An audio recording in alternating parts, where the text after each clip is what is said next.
On the southeastern shore of Lake Superior is a place known as Point Iroquois, named after a battle between Ojibwe and Iroquois Indians in 1662. The Iroquois were defeated by the Ojibwe, thus ending their push westward from Ontario. With the building of the Sault Locks in Sault Ste. Marie, Congress appropriated $5,000 in 1853 to build a light station.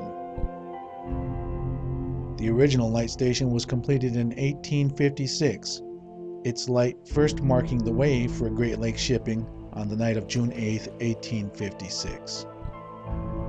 The present-day lighthouse was constructed and completed in the fall of 1870. The tower rises 50 feet from its base to the bottom of the iron gallery. A prefabricated 72-step spiral cast iron staircase is the only access to the top. In 1962, Point Iroquois' lighted buoy 44 was installed offshore, and the Point Iroquois Lighthouse was discontinued in 1963. In 1965, the U.S. Coast Guard transferred ownership of the station to the United States Park Service, with the property being incorporated into the Hiawatha National Forest.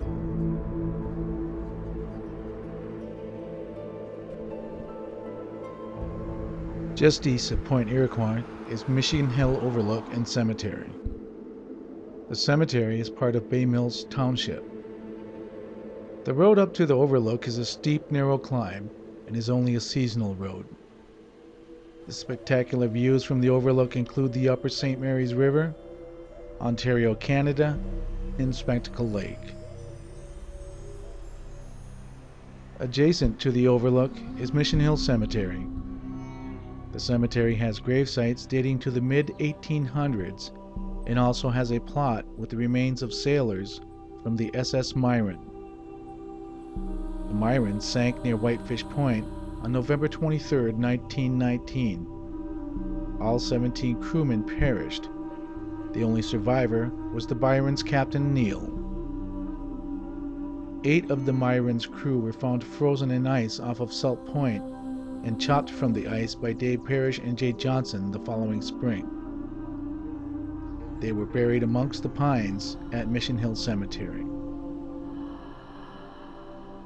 Many of the families buried at Mission Hill are from the Bay Mills Indian community and surrounding communities of Brimley and Dollar Settlement.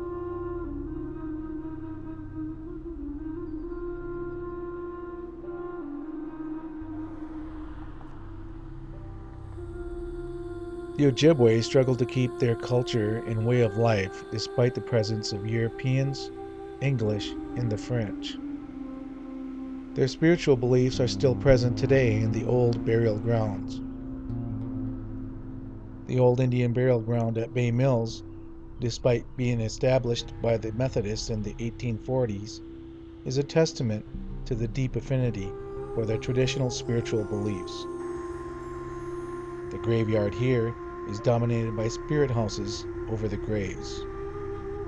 It is believed that these houses provide the spirits with an ability to come and go, and many clans of the Ojibwe often leave food or other items deemed necessary for the spirit's journey.